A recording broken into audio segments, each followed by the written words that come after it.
वाले की ट्रेडिंग के प्रलोभन और खतरे।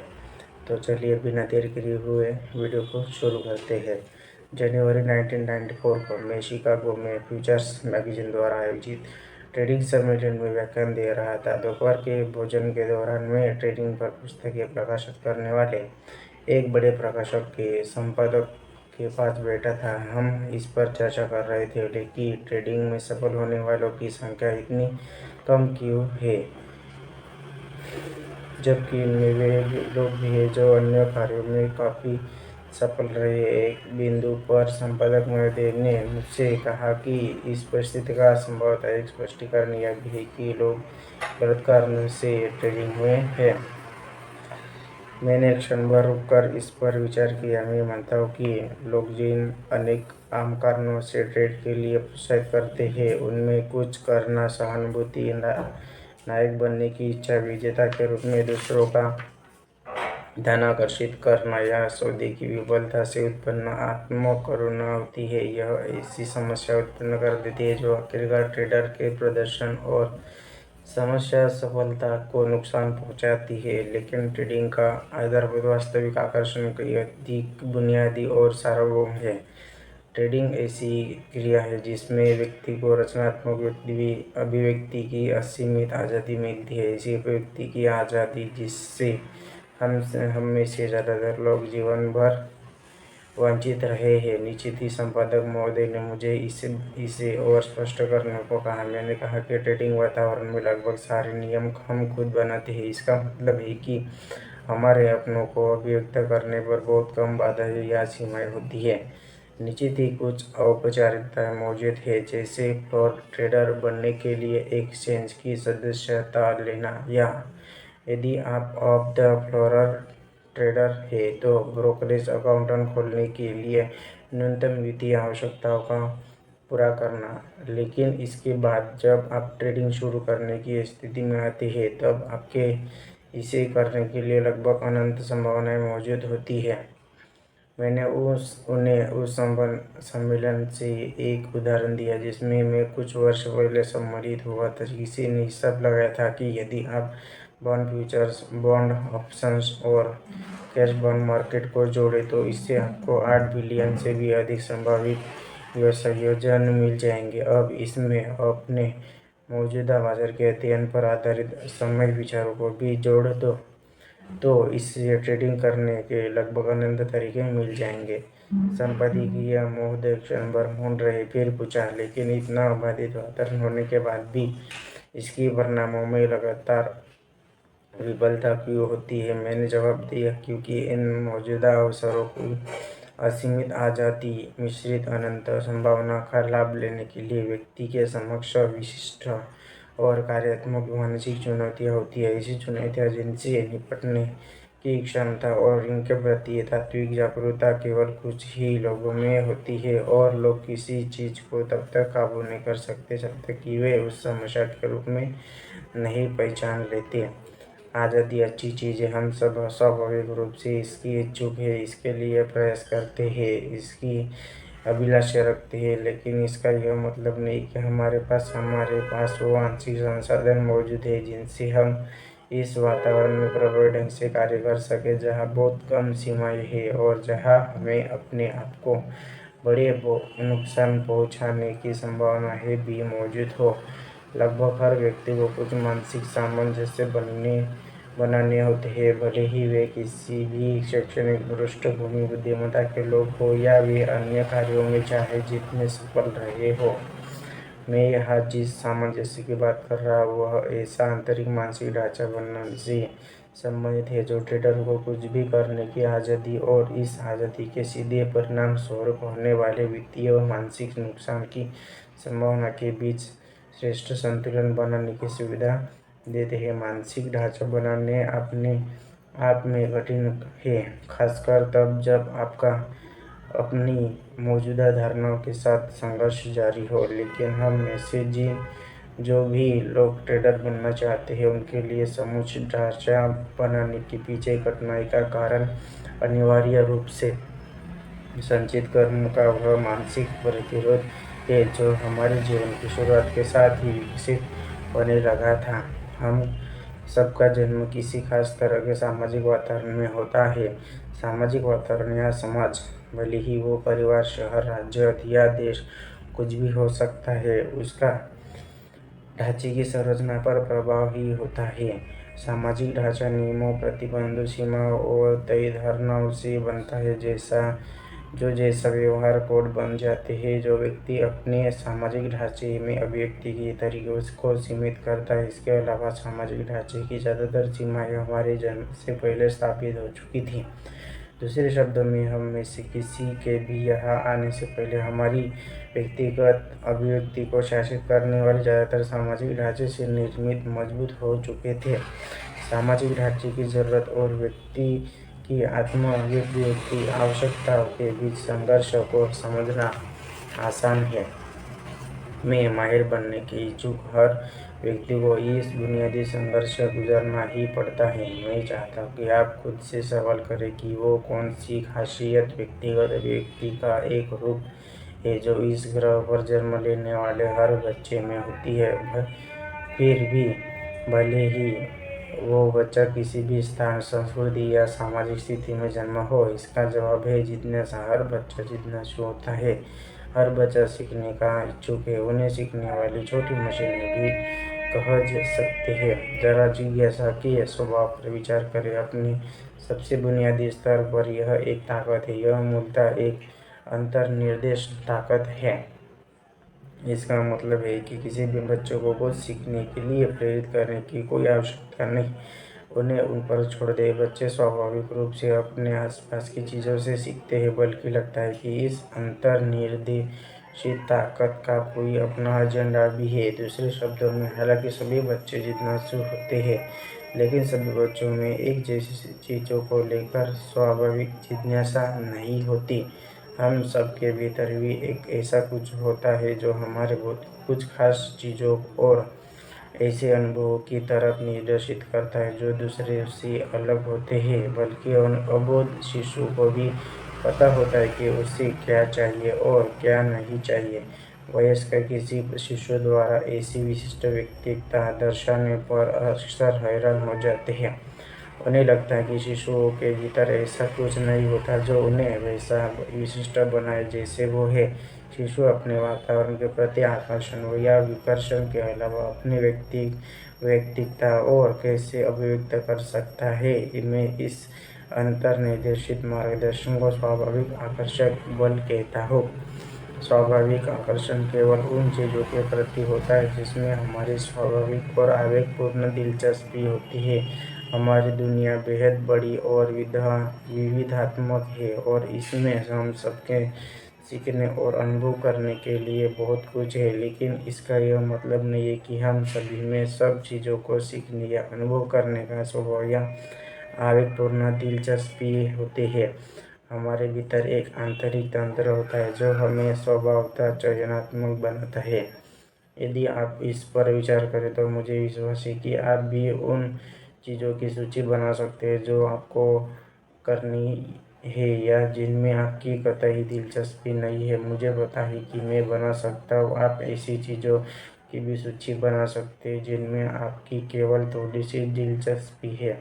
अंत में आप ऐसी सूची भी बना सकते हैं जिनके प्रति आपकी आवेगपूर्ण दिलचस्पी है। निश्चित ही दिलचस्पी का स्तर बढ़ने के साथ ही यह सूची छोटी होती है। यह आवेगपूर्ण दिलचस्पी आती कहाँ से है? मेरा अपना मानना है कि यह हमारे अस्तित्व के गहनतम स्तर से आती है। ऐसा स्तर जो हमारी वास्तविक पहचान है। यह हमारे उस हिस्से से आती है जो हमारी उन विशेषताओं और व्यक्तिगत स्वभाव के पार है जिन्हें हम अपनी सामाजिक परवरिश के परिणाम स्वरूप हासिल करते हैं। यह हमारे अस्तित्व का गहनतम स्तर है जहाँ टकराव की संभावनाएं मौजूद रहती है। हमारा जन्म जिस सामाजिक ढांचे में हुआ है वो आंतरिक निर्देशन की आवश्यकता और दिलचस्पी के प्रति संवेदनशील हो सकता है और नहीं भी हो सकता है। उदाहरण के लिए, मान लीजिए आपका जन्म अत्यंत स्पर्धात्मक खिलाड़ियों के परिवार में हुआ है, लेकिन आपकी आवेगपूर्ण दिलचस्पी शास्त्रीय संगीत या कला में है। आपके भीतर स्वाभाविक खेल क्षमता होना संभव है लेकिन आपकी खेलों में भाग लेने में कोई रुचि नहीं है। क्या यह किसी टकराव की संभावना है?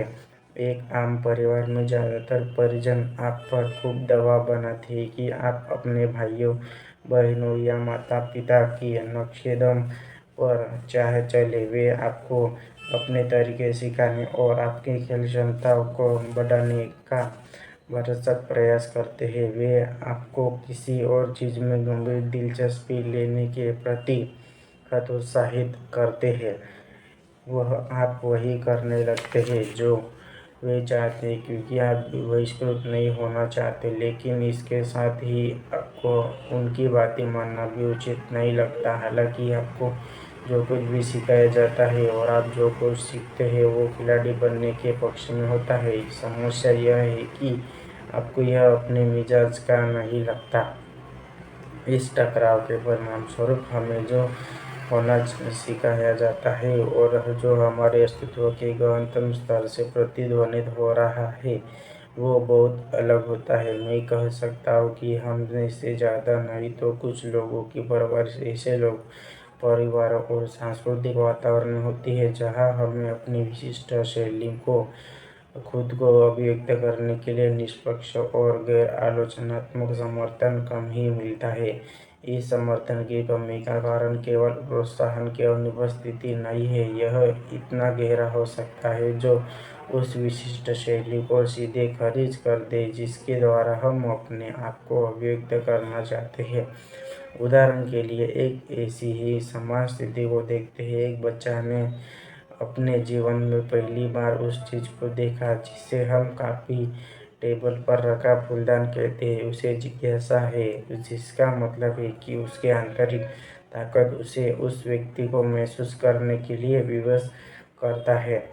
एक मायने में यह ऐसा है जैसे उस ताकत ने उसके मन में ऐसा शून्य उत्पन्न करता है जिसे उसकी दिलचस्पी की वस्तु से ही भरा जा सकता है। अतः उसका पूरा ध्यान फूलदान पर ही लगा रहता है और इसी मंशा के साथ वो बैठक के फर्श से काफ़ी दूर स्थित काफ़ी टेबल तक घुटनों तक चल कर जाता है। वहाँ पहुँचने के बाद वो टेबल के किनारे पर पहुँचता है और ताकि उसके सहारे अपने पैरों पर खड़ा हो सके वो एक हाथ को मजबूती से टेबल पर टिकाते हुए अपना संतुलन बनाता है और दूसरे हाथ से उस चीज़ को छूने की कोशिश करता है जिसे उसने कभी अनुभव नहीं किया। बिल्कुल तभी उसे कमरे के दूसरी तरफ से किसी का चिल्लाना सुनाई देता है, नहीं उसे मत छूना।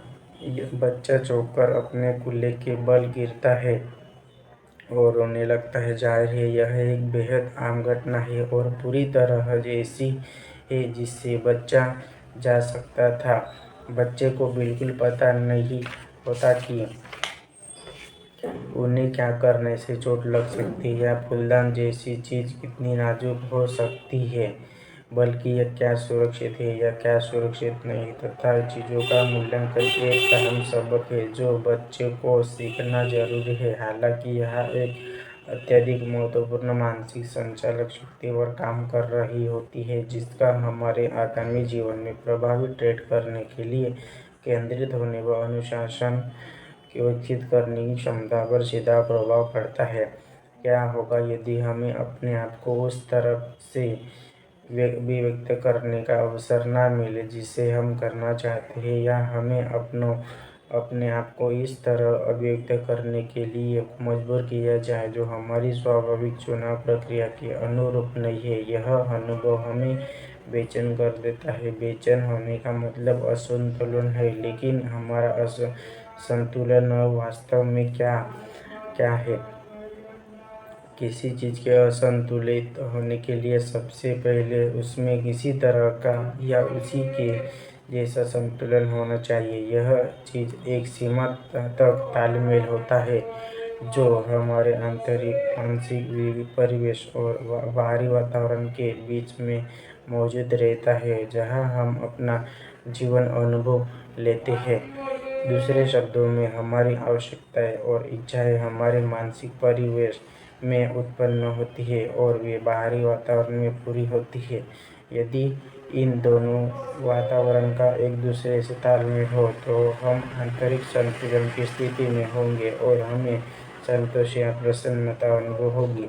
यदि इन दोनों वातावरण में तालमेल न हो तो हमें असंतोष, रोष और हताशा, या जिसे आमतौर पर भावनात्मक कष्ट के रूप में संदर्भित करते हैं, वैसा अनुभव होता है। अब हम जो चाहते हैं वो न मिलने पर, या हम जिस विशिष्ट शैली में अपने को व्यक्त करना चाहते हैं उसकी आज़ादी न मिलने पर हमें भावनात्मक कष्ट की अनुभव होता है। मेरा अपना सिद्धांत है कि यह ज़रूरतें और इच्छाएं मानसिक शून्य उत्पन्न करती है। हम जिस जगत में रहते हैं उसमें इस शून्य के उत्पन्न होने पर उसे सहन न करने की और इसे भरने की स्वाभाविक प्रवृत्ति होती है। दार्शनिक स्पिनोजा ने कई शताब्दियों पूर्व ही देख लिया था कि प्रकृति को शून्य पसंद नहीं।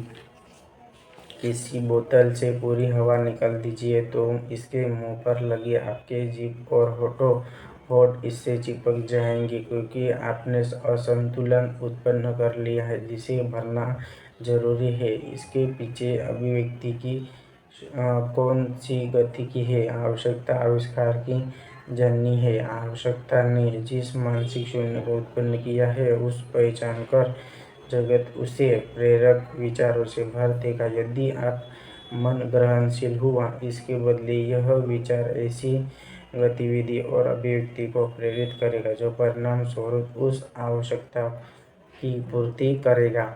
इस संबंध में मुझे लगता है कि हमारा मानसिक परिवेश एक स्वतंत्र ब्रह्मांड की तरह काम करता है। एक बार इस इच्छा या आवश्यकता को पहचान लेने के बाद हम बाहरी वातावरण से मिले अनुभव द्वारा इस शून्य को भरने का प्रयास करते हैं। यदि हमें यह इच्छित या आवश्यक वस्तु की प्राप्ति का अवसर नहीं मिलता, तब हमें कुछ अधूरापन या किसी चीज़ की कमी महसूस होने लगती है, जिससे हम असंतुलन या भावनात्मक कष्ट की स्थिति में आ जाते हैं। क्या हमारे मन को भी इस नवनिर्मित शून्य से नफरत है? किसी बच्चे से उसका खिलौना खेल समाप्त होने से पहले ही छीन ले, भले ही आप ऐसा करने के लिए कितना ही अच्छा कारण दें, और इस पर ब्रह्मांडीय प्रतिक्रिया भावनात्मक कष्ट की ही होगी। हमारे 18 वर्ष की उम्र का होने तक हम धरती पर करीब दिन हो चुके होते हैं। एक बच्चे को रोजाना औसतन कितनी ही बार यह शब्द सुनने पड़ते होंगे, जैसे नहीं तुम यह नहीं कर सकते, यह ऐसा नहीं होगा, तुम्हें इसे ऐसा करना चाहिए।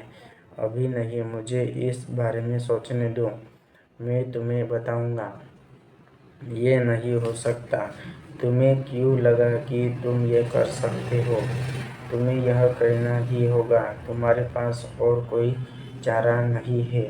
ये बस हमें परवरिश के दौरान व्यक्तिगत अभिव्यक्ति से इनकार करने के तुलनात्मक रूप से कुछ शिष्ट तरीके हैं। यदि हम दिन में 1 या 2 बार भी ऐसे वाक्य सुनते हैं तो हमारे वयस्क होने तक की इसकी संख्या कई हजार तक पहुंच जाएगी। मैं ऐसे अनुभव को सीखने का आवेग अंकुश कहता हूँ। वह आवेग जो आंतरिक आवश्यकताओं पर आधारित है, जो हमारे व्यक्ति के गहनतम भाग स्वाभाविक चयन प्रक्रिया द्वारा उत्पन्न हो रहे हैं। जिन आवेगों पर अंकुश लगाया गया या जो अधूरे रह गए, उनका क्या होता है? क्या वे समाप्त हो जाते हैं? वे हो सकते हैं यदि उन्हें किसी और तरह संतुष्ट कर दिया जाए। यदि हम या कोई दूसरा व्यक्ति कुछ ऐसा करे जिससे हमारा मानसिक परिवेश पुनः संतुलित हो जाए, हम अपने मानसिक परिवेश को पुनः संतुलित कर सकते हैं। इसकी कई तकनीक है। सबसे स्वाभाविक तकनीक खासकर बच्चों के लिए रोना है। रोना इस अंकुश, इस अपूर्ण आवेग की संतुष्टि की स्वाभाविक प्रक्रिया, प्राकृतिक तरीका है। वैज्ञानिक शोधों में पाया गया है कि आंसू नकारात्मक संतृप्त आयन से बने होते हैं। यदि इन्हें स्वाभाविक रूप से बहने दिया जाए तो रोने से हमारे मन के नकारात्मक संतृप्त ऊर्जा निकल जाती है और हम पुनः संतुलित हो जाते हैं। फिर भले ही मूल आवेग संतुष्ट हुआ हो या नहीं। इसमें समस्या यह है कि अधिकांश घटनाओं को स्वाभाविक मार्ग नहीं लेने दिया जाता और यह आवेग का अंकुश असंतुष्ट ही रह जाता है।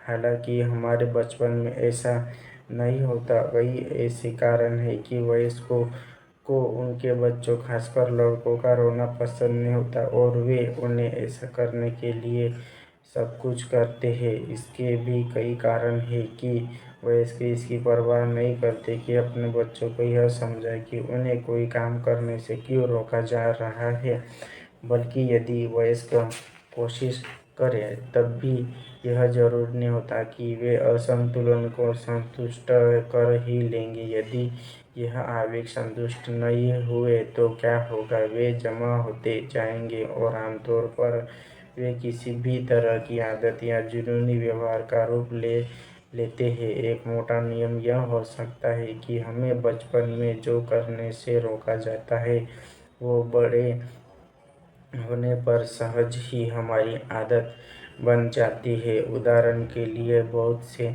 लोगों में ध्यानाकर्षण की आदत होती है। मैं यहाँ उन लोगों की बात कर रहा हूँ जो बहुत सी चीज़ें केवल लोगों को ध्यान अपनी तरफ आकर्षित करने के लिए करते हैं।